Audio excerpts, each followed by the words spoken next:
Imana ihezagire cyane Ivenziza, ihezagire Pasiteri ku masengesho kandi nayanzwe gukora, ihezagire Pasiteri Munaga ku ijambo atubwiye. Imana ibahezagire. Ngiye kubabwira abantu batatu bahuye n'abantu ubuzima bwabo burahinduka. Ariko mbere yuko mudababwira mureke mbabwire ibintu byose dushaka byose biri ku Mana, siko? Nukuvuga umugisha jewe Patrick nifuza uri ku Mana, ibyo nanditse hari biri ku Mana, ko muranyumva. Ariko inzira izoca ku muntu. Hariho bimwe nizo bimpa ubwenge, nizo bimpa amavuta, nizo yampa mumurungishije. Ariko hari ibindi byinshi keneye bizoca kubaho. Nico gituma guhura n'umuntu ari iby'ingenzi cyane, kuko ibyo twifuza byose byinshi bizoca ku muntu bishikika. Semeni amen. Nico gituma ngomba kuba maso no gusengera ubwenge cyane kugira ngo uyu muntu twahuye nawe tugumane. Hari igihe dukora amakosa Satani akadukura mu bantu. Nubona Satani yagukuye mu bantu ngurumva ngo je abantu bakinyumva, none uzumva n'inka nizo zokumva taziba mu gisagara nsinzi nta kindi kintu mbonye ngo abantu ntibanyumva. Urumva none ugiye ugasanga naho turi kumwe ari materaniro, ugasanga wewe uri inyuma y'abandi. Oya, gerageza hano urondera abagenzi uvugane n'abantu. Ko muranyumva? Hano ugomba kubaho ufite abagenzi, ugomba kuba ufite inshuti, ugomba kuba ufite abantu muri close. Ni ikintu cyiza cyane. Abantu nabo mu mwaro bakundwa. Yesu abahezagire. Haleluya. Turakeneye abantu naho taba turi kumwe kandi yapfukami wabo akavuga ngo hari umudamu dusengana witwa Kandida, ndazamuye izina rye iwawe Mana umurabe. Turakeneye abantu badufata amaboko. Ko muranyumva? Turakeneye abantu badusengera. Urakeneye umuntu wewe ashobora kukuvuga mu izina. Ntashobora kukuvuga mu izina mudafitanye ubusabane. Nta muntu wo gusengera oya, ntawe agusengera kubera ico mu marenanye. Haleluya. Nigeze guhura n'ikibazo 2025 mbengo numva kirampungabanye. Mpamagara umwe mu bagenzi banje, turagenda ahantu muri restaurant. Uwo munsi nibyo twariye sinzovyibagiwe, twari ibiraya. Mugabo ndamubwira ikibazo nakiste. Raba umwe mu bagenzi bawe ashobora kugufasha umutwaro. Ko muranyumva? Tukagendane, tukagira inshuti abantu bavuga abandi. Aba bantu ko barakwica, gendana n'abantu bavuga amavarere meza ku bandi. Pastor yavuze ijambo ryiza. Nubona umuntu imisi yose agomba akumanika kuri sitati ngo wabaye 100,000, mwiyame nkura kuri ico gisitati yawe nguraho. Nimba ukeneye amahoro hagati yaje jewe nawe, sinshaka abantu bose ko bamenya ko nagwaye 100,000.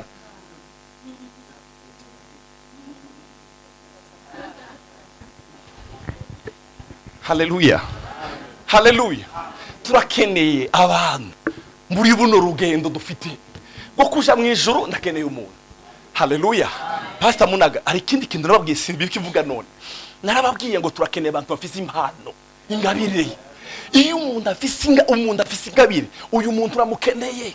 Hari umukobwa wanyandike message ari sinzi iyo ngiyo mu bihugu bya iyo ko duhugu twiye niba ari Chypre niba ari sinzi ahantu iyo ngiyo. Arambwira ngo umunsi umwe twari muri veyi nanezerewe ngo ndamwatura ku ijambo rivuga ngo uyu mwana aragiye.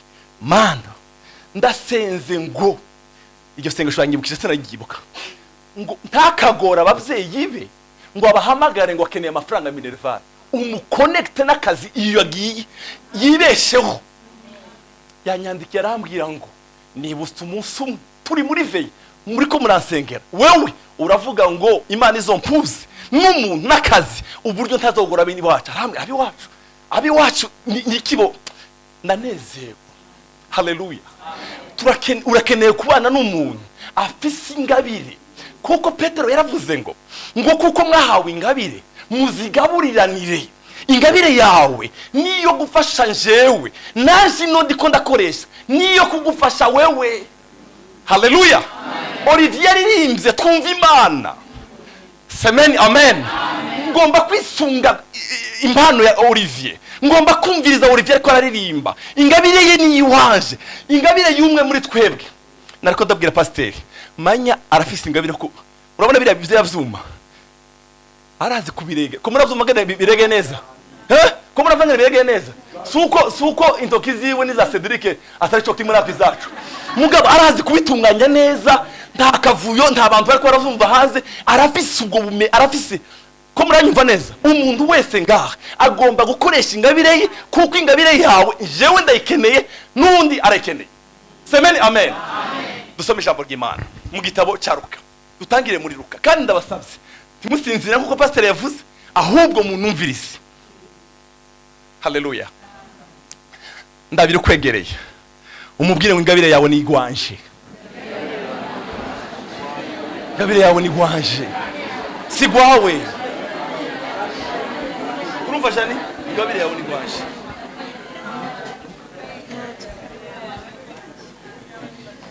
Umuntu wa mbere giye kubabwira ni wa wundi nababwiye, umuntu akwikorera umutwaro, umuntu ashobora kugupfukamira, umuntu ashobora kuzamura izina ryawe akarijana ku Mana.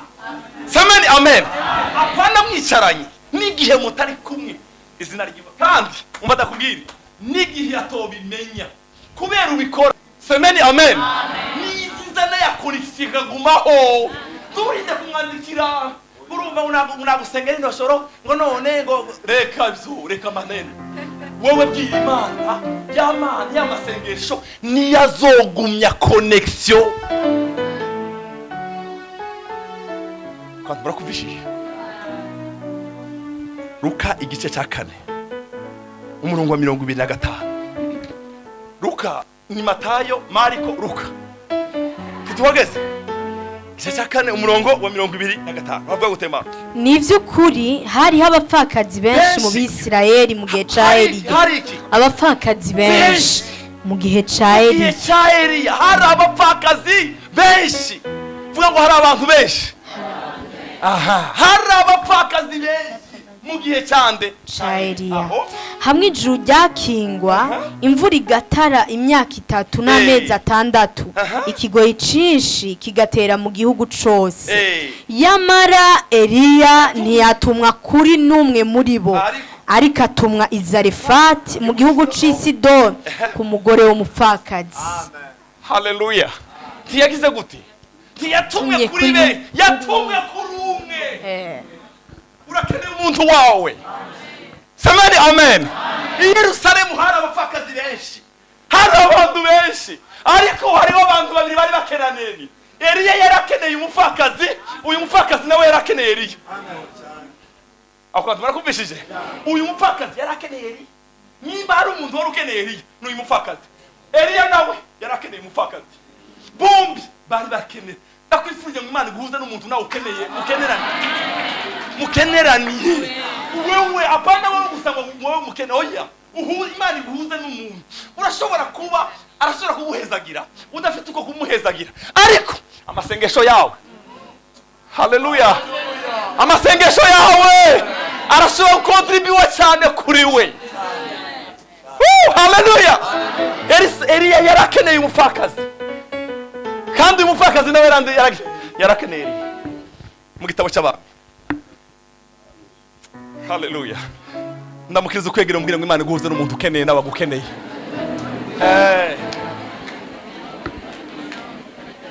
Haleluya.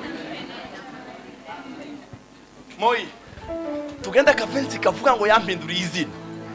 Kurumva uri impano yawe ikoreshe neza, mu wida koresha zida ntoki neza Imana yamuhaye. Uko twese dufite indoki hano. Hari umuntu afite indoki hano. Ariko kiriya kidari kugira ngo mu wida ataje hano. Mwarabarihe arakubitagura tukana man tugasenga ko turamusengera mwarabona ngo byaba bizamuka. Ko murazumva neza. Ariko kubera ko Moize afite impano tudafite, iyo akoze kuri piano turanezerwa. Mwarabona ngo ndamusengera kubera Moize asiyacego cyane. Ariko urumva ko turamusengera Moize ngo azanyaruka. Ariko umva tiyoza atari ubugari nimba tuza mabwira bagucumbire hano. Ariko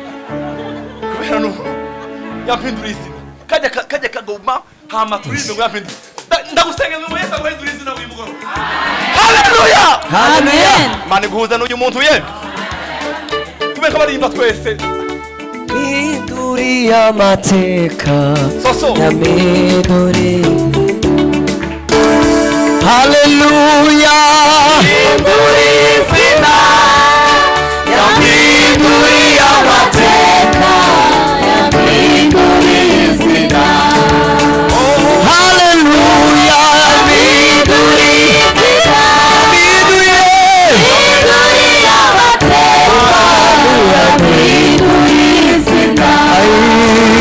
Mumbabazize ya miduri izina urukundo rwawe.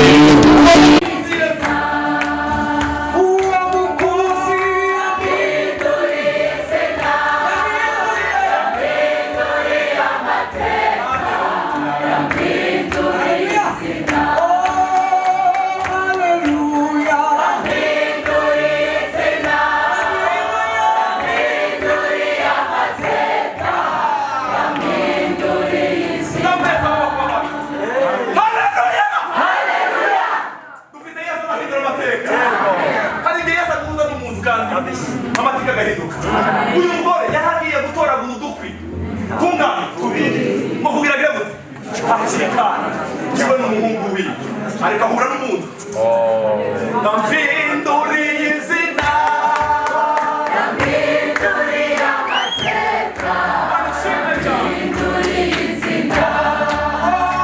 Haleluya yampinduriye izina yampinduriye amateka.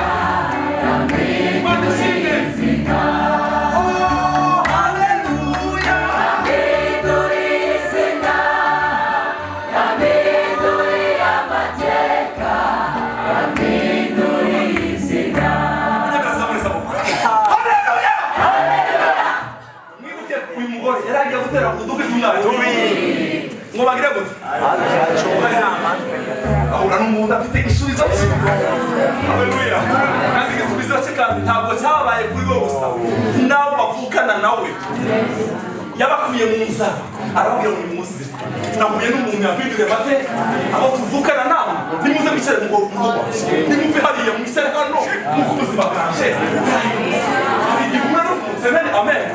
ariko Imana ikonekita n'umuntu tube wowe gusa n'abo muvukana n'abiwa hari Imana ikonekita yampinduriye izina yampinduriye amateka.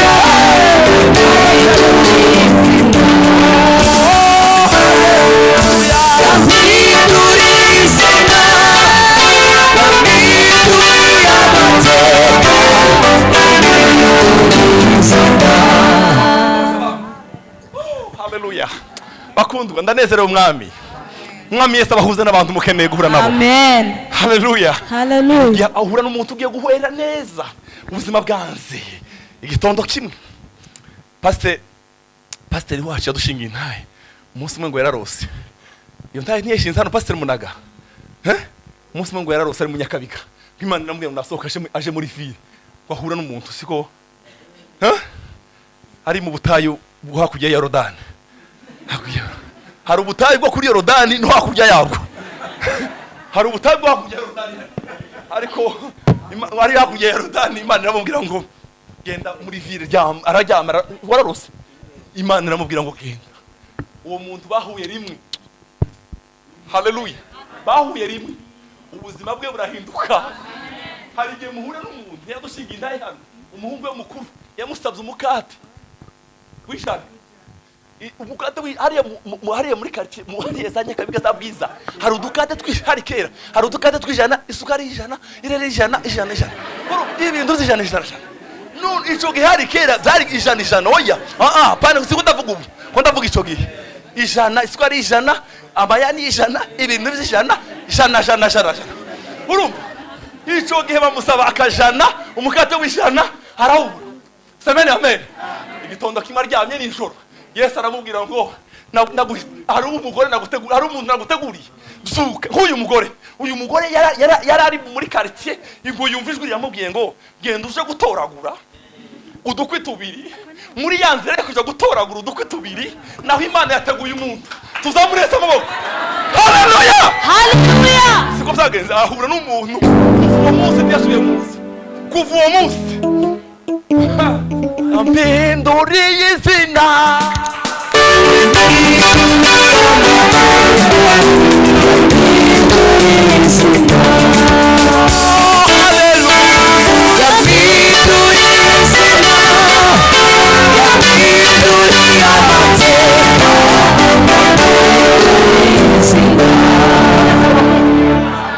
Dusoma umurongo mahaguruka. Hagurukanye. Haleluya. Mugeni haguruka. Igitabo cy'abami bambere 17:8. Igitabo cy'abami bambere igice cya 17:8. Ndashaka dusoma ayo mashambo bwiye. Ndavuga abantu batatu n'imana dusenge. Pastor dukoreshe maherekezo hano. Turakeneye impano yiwe kikora. Kandi impano bene zya impano zeze kuri kidariki akivuga uturirimbo duto turirimbo. Amaze maherekeza akaba. Umudamu aratwenze kwere. Amaherekeza yerutse wabo uyu n'umusira yumva hano kumana. Kumhamwe. Havuga gutema. Eliya arungikwa i Zarefati ku mupfakazi. Umupfaka arungikwa he? I Zarefati. Imana ikurungikira wawe. Amen. Mwumvishije? Yararungitwe. Imana ikurungikira wawe. Birashoboka. Haleluya. Haleluya. Maze ijambo ry'Uhoraho rimuza ko riti va hasi uji Zarefati mu ntara y'Abasidoni uba rihuba raba ngeze umugore w'umupfakazi waho kuzokwama kugaburira. Ese nta bagore bafite abagabo bari bahari Benshi ntibari bahari aho ngaho mu gisagara. Kandi Luka yavuze gute ngo hari abapfakazi benshi ariko yarumviswe. Ndakwifurije guhura n'uyu muntu wawe. Ndakwifurije guhura n'uyu muntu wawe. Hana abapfakazi benshi ariko amutuma kuri ego aho nuko ava hasi agenda i Zarefati agishika ku irembo ry'igisagara agize atya abona umugore w'umupfakazi ariko aratoragura udukwi. Eliya aramuhamagara aramubarira ati ntabara urabe iconza niramutuzi two kunywa. Akiri karagenda kuyazana aramuhamagara ati urantabara unzanire n'utwo notamira. Umviriza uyu mugore yari afite kubaha. Akiri kwagira gute? Aragenda kuja kuyazana. Yari akeneye amazi. Ariru akiri ko aragenda mubwira gute? Ego aramubwira ati urantabara unzanire n'utwo notamira. Ego aramwishura ati ndakurahiye uguhoraho kuhoraho Imana yawe ntaco mfise co kurya ataragafu ko kurushi gasigaye mu gaseke n'uturanguzwa tw'amavuta ya elayo mu gakarabo. Mbere ubu ngira ntoragura udukwi tubiri kugira ngo ngende imuhira ndakicumbire twe n'umwana wanje tukarye duheze duhwere. Yemwe hari igihe uhura n'umuntu ugiye guhwera. Hari igihe uhura n'umuntu kurumva so ugiye guhwera ariko umuntu akakudo mana semeni amen. Haleluya. Uyu mugore yavuze ukuri. Wa mugabo untumyaga ako kurya naringiye kuzana amazi ako kurya ko ndakahari kandi yavuze udukwi yavuze inkwi hajya apani inkwi ni ubufite kuya byinshi sininda nikorera ibikwi birebire kuko tugiye kwipfira ni udukwi tubiri gusa udukwi tubiri utwo tubiri ni utwo nyine twama agafuna n'utungara gutya nitumara twifire bavandimwe ndakwifurije Imana guhuza n'umuntu wawe. Haleluya. Hari gihura n'umuntu ubuzima bwahinduka so gatoya ma. Eliya aramwishura ati ntutinye genda ubanze ucumbire ko gatoye ukanzanire hano uheze ubone kwicumbira umwe n'umwana wawe kuko uku ari kuhoraho Imana y'Abisirayeli avuze ako gaseke nikazohera mu ifu nako gakarabo nikazohera mu amavuta gushitsa ku munsi uhoraho azore kurira imvura ku isi. Ako warugiye gucuma ngo mucikane ariko sikazoshira gwifu ngo kugeza umunsi Imana izotabarira igihugu cyanyu imvura ikagwa. Ndakwifurije ngo Imana iguhuze n'umuntu wawe. Haleluya. Hari igihugu Imana iguhuza n'umuntu mu buzima.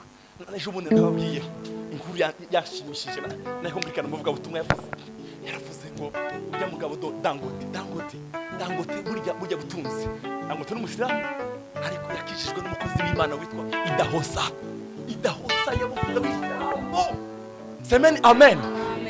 Ndege yarashanye muvuga butumwa yari yakerewe n'indege. Yarakoze muri Amerika aravuga ngo ndabasabye uyu muntu agacego ni mu ndege afite ikorane mu masaha y'indege yuzwi nta kibaza kihari wakerewe mu muntu. Aravuga ngo mumpe umuntu mukorere ubuntu nishire mu ndege mbaze umuntu wo mwimukira. Uvuze gute? Kubera ngo bamwubahaga Imana bahuza n'abantu mu kubera ukuntu bamwubahaga. Pastor yaravuze ijambo mu majambo yavuze ngo twubahe ijambo y'umukozi w'Imana. Ashikara arabaza ngo mwabantu ntimuzi n'umukozi w'Imana twari mu gikorane. Uyu mukozi w'Imana atangira gusengera abantu amasaha arenga.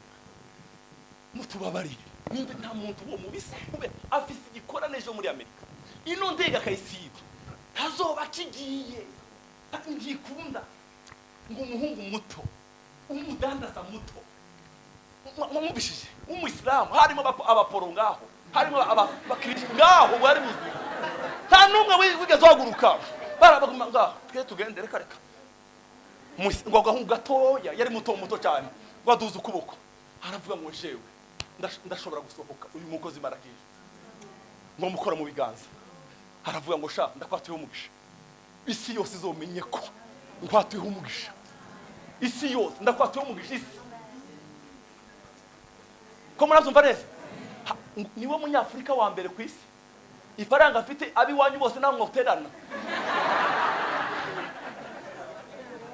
Murubishije yatuwe ko n'ijambo umukozi aramubwira gusa ijambo arasohoka amaze wa muhunga Imana iramusiga amuri ikintu cyitwa ifaranga kugeza n'ubu nta wundi muntu munyafurika n'umwe ari imbere yiwe.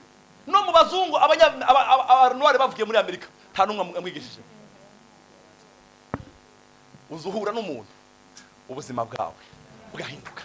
Ndamukiriza ukwegereye Imana iguhuze n'uwo muntu wawe. Imana iguhuze n'uwo muntu wawe. Hallelujah.